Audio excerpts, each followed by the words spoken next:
If it's Wednesday, you know what that means. It is time for Wednesday Night Mayhem live on YouTube and StreamYard.com. Hello, everybody. It's going on MF Michael Fletcher alongside Anthony Florio. We are awaiting the presence of Michael Bullock. If he is here, then great. If he's not, then I guess we'll wait. We'll wait for him tomorrow night for a very special edition of Strictly Sports. Um, so you guys know the routine, how we normally do this. We start with NXT 2.0, then we follow it by AEW Dynamite. And so with that said, we're just gonna dive right on in. Uh First thing of the night we had was Imperium versus members of the Diamond Mine. So Imperium, now Gunther, along with Matthew Barthel and Fabian Eichner, they were going up against members of the Diamond Mine. Like I said, Julius Creed, Brutus Creed, and Roderick Strong. When it was all said and done, Imperium wins the match in 12 minutes and 1 second. Solid opener. Very good match. Very good fight. Um, so we will have to look. At the end of the day, it was a solid match. I would say about 3.5 stars. Look, they're gonna want to get Gunther over, and I think he cut it like a brief promo at the beginning, and you could tell he Gunther and Imperium looks like they're gonna remain that strong, powerful force that they've been, and to take down Diamond Mine. I mean, well done. I mean, really nothing more to add. All right. So apparently Bullock's net is down at the moment, and he might not be on the show tonight. So we're hoping that he is, but it looks like he might be a no-go. So it looks like it will be Florio and myself running it tonight. Anthony, it's yours. Imperium wins in 12:01. 12:01. All right. This was a really good six-man tag match, a rarity in recent WWE, but Imperium have always been good together. Roderick Strong also has chemistry working with the Creed brothers. It would be smart to revisit this dynamic further down the line. Fans will take a while to accept Gunther's new name, but his talent and gimmick have not changed. He is still a great wrestler who can work with anyone. His late back and forth with Brutus Creed was really interesting. I'll give this a solid 3.5 stars. I think it deserves that rating. It's one of the fights of the night for sure. There's another one that's right there with it. I don't know which one was better, but get back to me at the end of that. But for right now, this was 3.5 for me. So with that being said, MF set me up for the next match.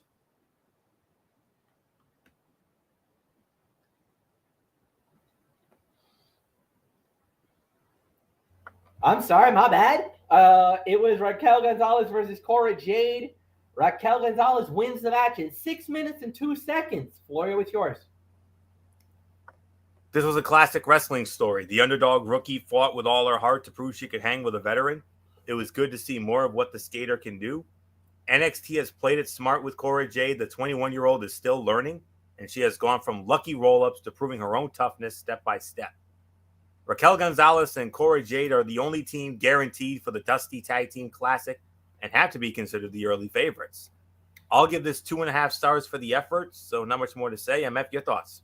Yeah, I'll give the 2.5 stars, no doubt about it. I thought it was all right. Then we had Saray versus Kayla Inlay. And Saray wins it in 3:29. I'm not gonna. We don't really need to talk about this, Anthony. Look, this was a solid promo. This was a solid match for Saray, just to keep her, relevant in the NXT ranks. She came out red hot, amazing, with a couple of really good matches. Now she's kind of tapered off a bit. But this was a showcase match, which is something that I don't want to say 2.0 does a lot of, but there is a couple of times where you have somebody who just has a squash match just to keep them relevant. Like, hey, this person's still good. Keep an eye on them. I think this was more of a showcase for Saray than anything else. Right after that, it started off with Joe Gacy versus LA Knight. Joe Gacy wins the match in 4 minutes and 18 seconds, but I'm not going to really talk about that one either. Once we get that, then we got Wendy Cho versus Amari Miller. Wendy Cho wins the match in 3:26. It also leads us into Chase Owens versus Draco Anthony. Chase Owens wins the match in 4:36. And then it leads us to the main event of the evening, because a lot of it was all like just it was there, nothing amazing. But we do get our main event of the evening, as it was Tommaso Ciampa and Braun Breaker. They went up against Legado del Fantasma, and when it was all said and done, it was Braun Breaker and Tommaso Ciampa getting the win in 11 minutes and 28 seconds. And at the end of the day, I'll openly admit this, guys. I thought this was a pretty good main event, no doubt about it. And Breaker and Ciampa, good team, solid for what it was worth. But what really makes it interesting is Santos Escobar going after Braun Breaker. You can tell Santos is indeed the next challenger for the NXT title, which is fine. I think that's a fresh matchup. I just don't know if he's going to have enough to get by and knock off Braun. That's the only thing that I got in my mind. It was a solid main event. It's a 3.5-star match. Anthony Florio, it's yours. 3.5 from me as well. Ciampa and Breaker, solid tag team, working well to sell their dynamic. Legado del Fantasma always impress, so the overall showing was exciting, even with the predictable result. The Blackheart cannot just play protector for the NXT champion in the long term. He is his own man and needs to either find a fresh angle or move up to Raw or SmackDown before long. I'll give it about 3.25 to 3.5. I would probably say this was the second best fight of the night. I think the 6-man that started it was the better match for me. So with that being said, I'm gonna dive into our overall review, and I got to be honest with you, it was a back to reality show. I mean, this was not good. This was the NXT 2. This was a vintage NXT 2.0 show. Very good opening match. Very good main event. The stuff in between, no. I really don't know what to say. I mean, the Cora and Raquel match was fine, and then you had the craziness with Kaylee Ray and Mandy Rose. So couple all that, I probably would give this about a 4 to 4.5 out of 10, to be honest with you. So I still have my hopes up for Vengeance Day, because we know Vengeance Day's got the potential to be a very good show because of these special events. Halloween Havoc was amazing. War Games was amazing. New Year's Evil was amazing. So hopefully this will continue that trend. But I had a feeling we were going to get a meh show sooner or later. And I wouldn't be surprised if we get another one next week. So 4, 4.5, nothing more to say. MF, a vintage, and back to reality NXT 2.0. Yeah, but the thing is, I could actually be a little more generous. So I'll give it 5 out of 10. I thought the main event and the first fight were very solid. It kind of carried the night, honestly. Now, I get it. It wasn't what we were hoping for at the end, but at the end of the day, I thought it was okay for what it was worth, and there was really nothing more to add there. So we're off to the AEW now.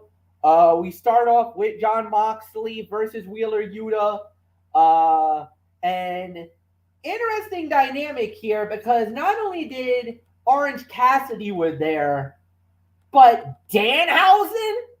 Wait, hold up. We did not get into this last week, and I wish we did. Anthony Florio, you know a little bit about Danhausen from Impact Wrestling because he was there. Indeed, I do. And I know Danhausen through Ring of Honor because he was on in that company too. So me and Florio kind of has a little bit of knowledge on Danhausen. Did you hear the pop when he came out? When he slid out under the ring? and cursed Adam Cole in the process. That's why he lost, because freaking Danhausen cursed Cole. Yep, absolutely. And yep, Danhausen, trained by Jimmy Jacobs and Truth Martini, started in the independent scene, worked his way up to Ring of Honor, as MF mentioned, and he made he made his AEW debut last week, and I don't really see anything about him being in Impact Wrestling. I mean, I don't really see anything in his profile here, but I think he just made like a pop-up appearance. I don't think it was like that an might have been actual. it. I don't think it was. I think it was like one of those pop-up appearances where, just like with Adam Cole, I think he just kind of cursed somebody, or maybe it was one of those vignettes, like those Impact vignettes, and he must have did like a cameo or something. I think you're right. I'm just gonna leave it at that. Yeah. He, let's just say he is a very unique character. A Yeah. unique enigma. Yeah. Whatever. Moxley wins the match in 7 minutes and 30 seconds. It was all right. I mean, this was standard. 2.5 stars, 2 3/4 of a star. That's all I'll give it. But there was something that needs to be talked about. Bryan Danielson after the match, going after Mox. Oh my goodness. Are we about to get Moxley versus Danielson one-on-one? Sounds like it to me. Oh my goodness. Come on. Let's go, AEW. If you're giving us that fight, man, that's gonna be that's gonna be nuts. That's gonna be a barn burner. Florio, it's yours. Give me your thoughts. 2.5 to 2 3/4 for the match. Wheeler Yuta fared so much better in this one than he did the first time he squared off with Jon Moxley. But the biggest takeaway from this one, like MF said, was the post-match promo. The idea of Jon Moxley and Bryan Danielson presenting a united force, mentoring the young stars of AEW and raising hell is super appealing. Two grizzled veterans who know what it takes to perform at the highest level possible, bringing along stars like Wheeler Yuta, Lee Moriarty, and Daniel Garcia would do wonders for those competitors and help reinvent Moxley and Danielson rather than letting them flow by on being viable world title contenders every 6 months. The inevitable feud between them, be it more imminently should Mox turn him down or in the future after an initially successful partnership, will result in the badass match or matches that fans desire from them. Either way, anything involving Moxley and Danielson in the same ring is something wrestling fans can get behind. So I will give this 2.5 to 2 3/4 of a star for the match, but that post-match MF far better. So not much more to say. I mean, Moxley and Danielson, whether it's on a Dynamite or if they save it for the Rampage pay-per-view next month, we're all for it. We want to see it. Let's go. Move on. Set me up for the next match. All right. Next up we was Penta El Zero Miedo and Pac going up against Malachi Black and Brody King. Malachi Black and Brody King wins the match in 10 minutes and 20 seconds. Anthony, it's yours. Second best fight of the night. I'm going to give it 3.5 stars. Thankfully, the match ruled hard. Otherwise, this stretch of the show would have gone down as one of the worst in recent Dynamite history. It's because of the segment that preceded it. You know where I'm going with that, but we're not going to dive into it. Maybe a little bit, but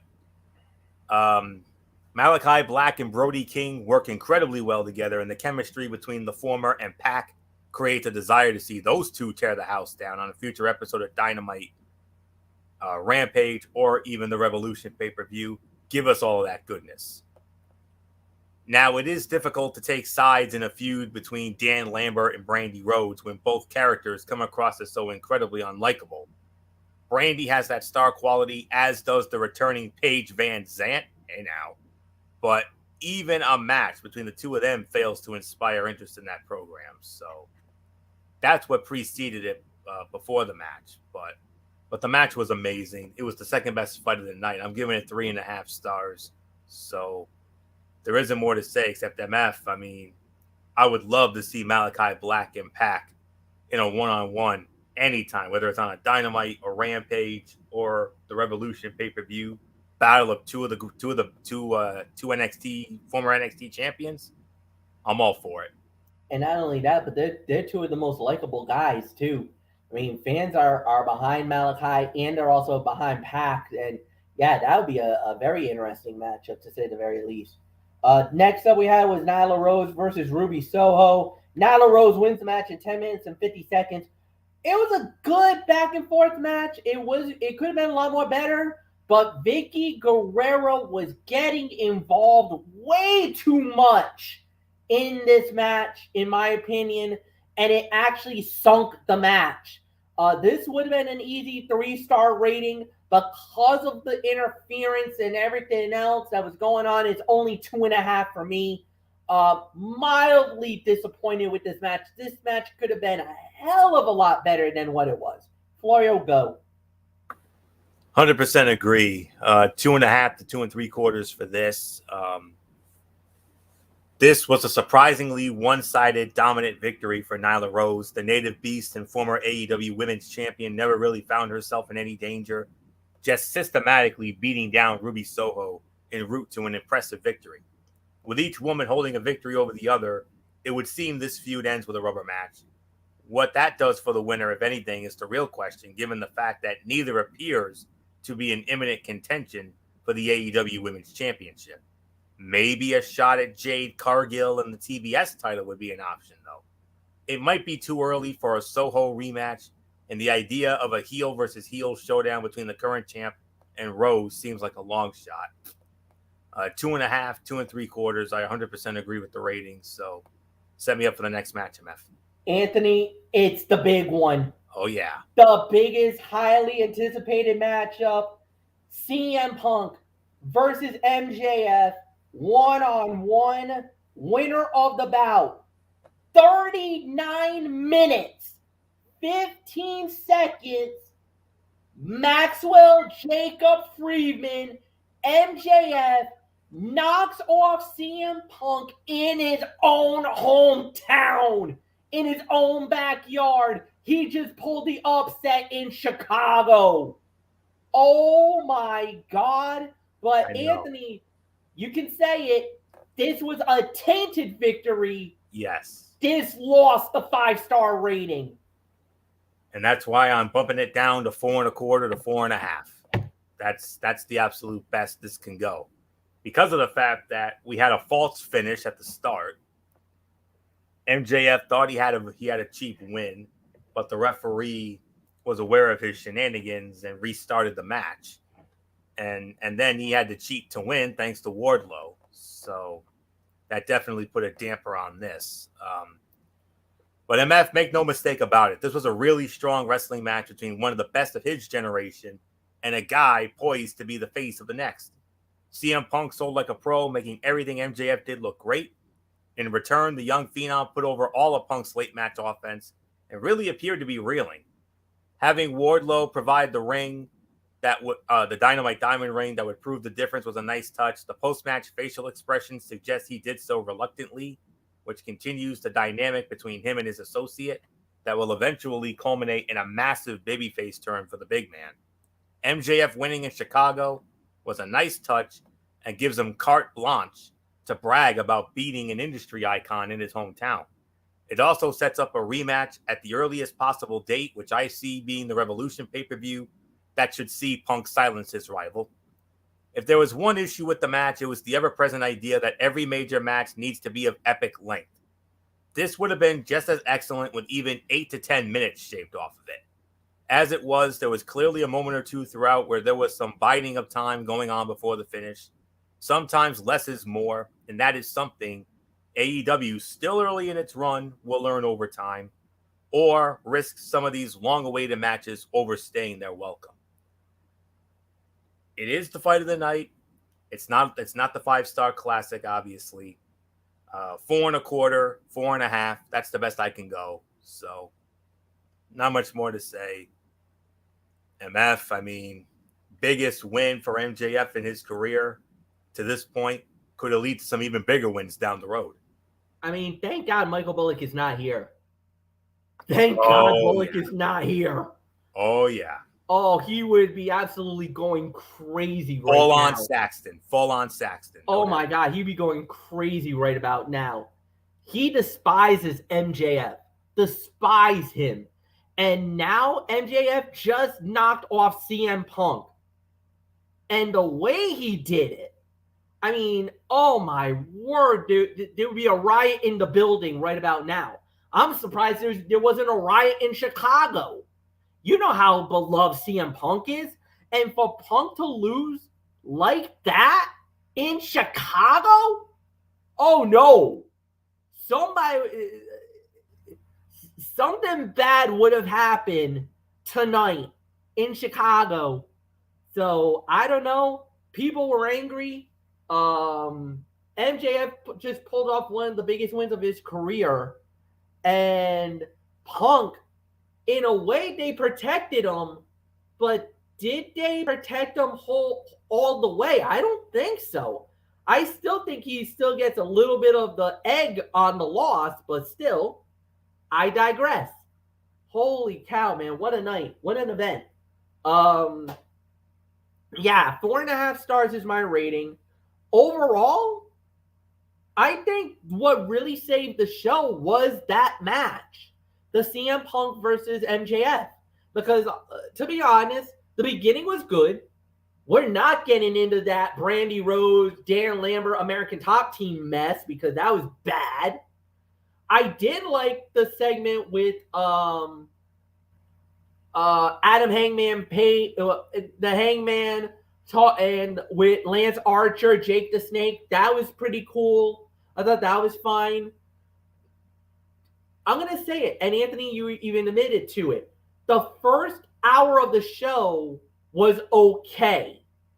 The second hour was dominated by CM Punk versus MJF. Like that whole second hour was all theirs. They had almost one full hour of them, from the pre-fight to the match to the post-fight. That was all them.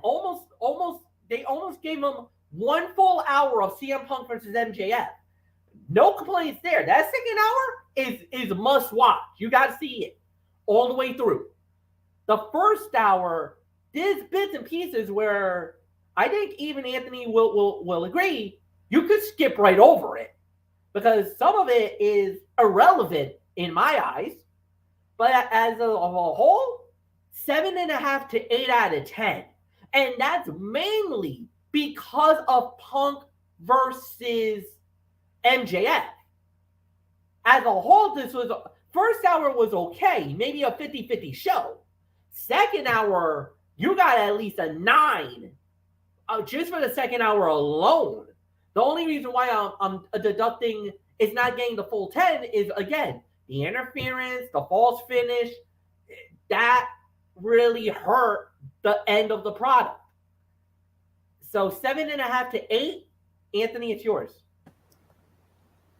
I think 7.5 to 8's a smidgen of a reach, but I'm gonna go 7.5. I think that's the correct rating for me. Obviously Punk and MJF stole the damn show as the fight of the night, even with the clunkiness during that. Then you had the second best fight being that tag team match with Black and King against Pac and Zero Miedo.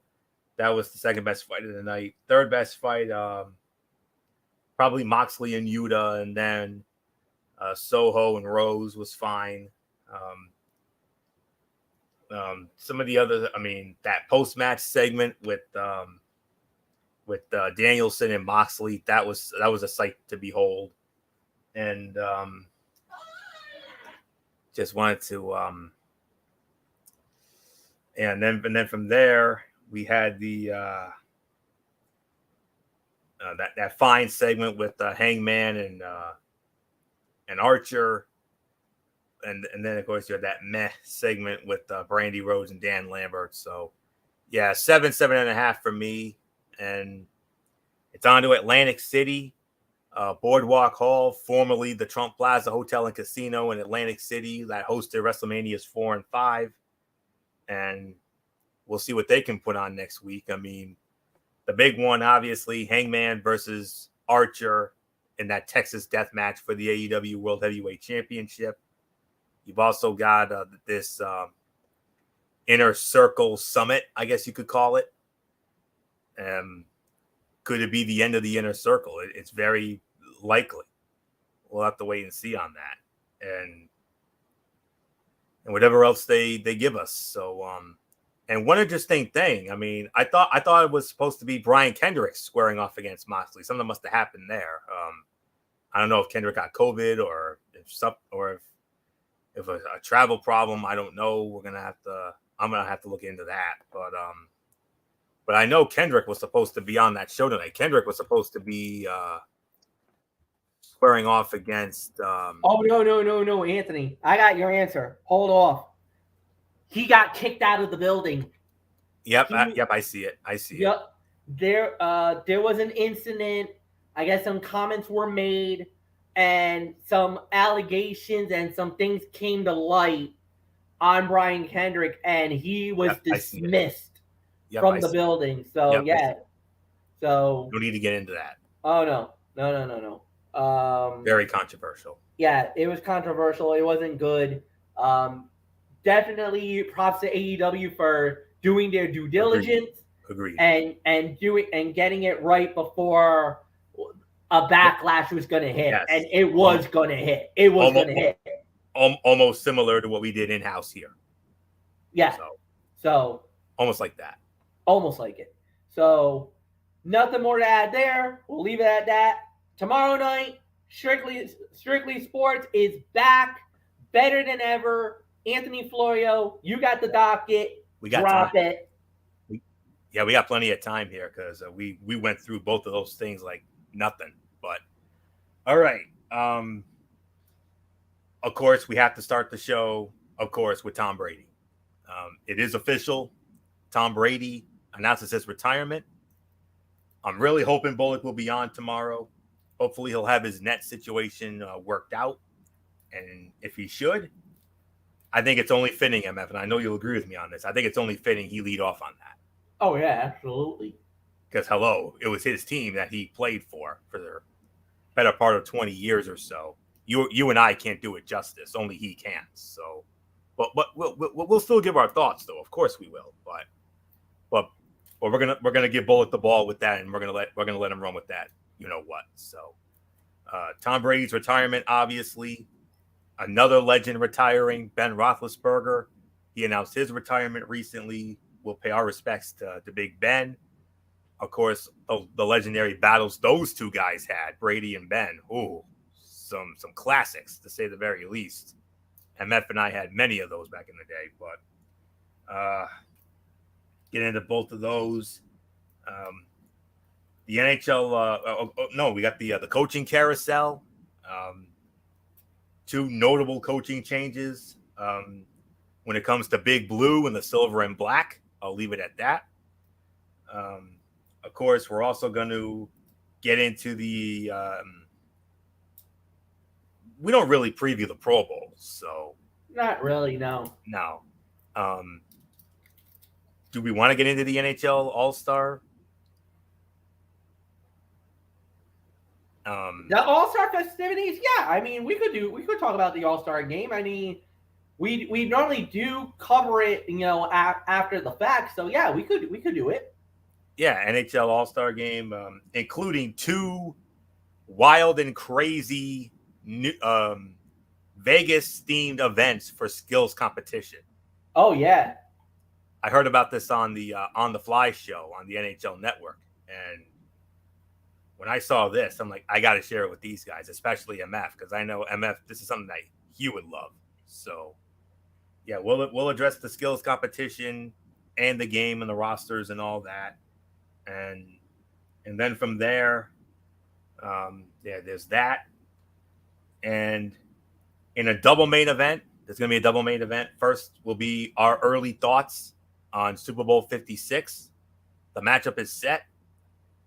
It'll be the NFC champion Los Angeles Rams squaring off against the AFC champion Cincinnati Bengals. We'll give our early thoughts on that like we usually do. And then in the other half of that double main event, very special, tomorrow night will mark the 10-year anniversary of the very first Strictly Sports broadcast we ever did. 10 years of Strictly Sports and the Wrestling Forum. And we'll share some of our favorite standout moments and retrospective of both of those shows. So it's going to be a great night. Tom Brady's retirement, Big Ben's retirement, the coaching carousel in the NFL, the NHL All-Star festivities, early thoughts on Super Bowl 56, and then our standout retrospective best of moments of 10 years of Strictly Sports and the Wrestling Forum. 10 years. Wow, that is something. Seems like just yesterday we started this thing, and I never thought 10 years later, here we still are to this day, doing what we love. So great way to close out the show. And then next week, MF, the preview of Super Bowl 56. The official preview goes down.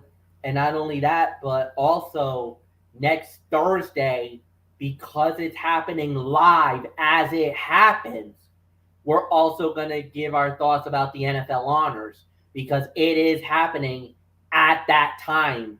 So, or we could wait till after. After to when we do Super Bowl preview shows, it's usually all about the Super Bowl, nothing else. Yeah, true. We'll save it for the following week. Yeah, we'll do that, and we'll also preview the NBA All-Star festivities on top of that. Yeah, so it's good. We got a couple of busy couple of weeks for the Strictly Sports. We got some good stuff coming up. Hopefully the baseball is we'll get some baseball out of this. I don't know. It's not looking good right now when it comes to baseball. I hate to say it, but because spring training looks a little iffy right now. And if spring training doesn't get off, then chances are we might have a delay on the start of the baseball season, guys. To give you a heads up. So buckle up, strap in. Chances are we might not get the full 162. We might get abbreviated here. Yeah, I don't know if it'll be as abbreviated as the COVID season of 2020 with 60. I think it'll be a little more than that, hopefully. No, I think we'll get like at least maybe like one. I would say maybe like 150 would probably be my prediction. I think we'll probably end up getting like 150 games because I know we're not getting the 162 unless a miracle happens. Yeah, unless a miracle happens. But I mean, if you don't get 162, all right, fine. Then why don't you? Because the one. How about 144? How about 140? How about 144? Like they did it. How about 144? Like they did in '95. I could see that. I think that's more realistic. I could see that. 144 is possible. Out for your Bravos, huh?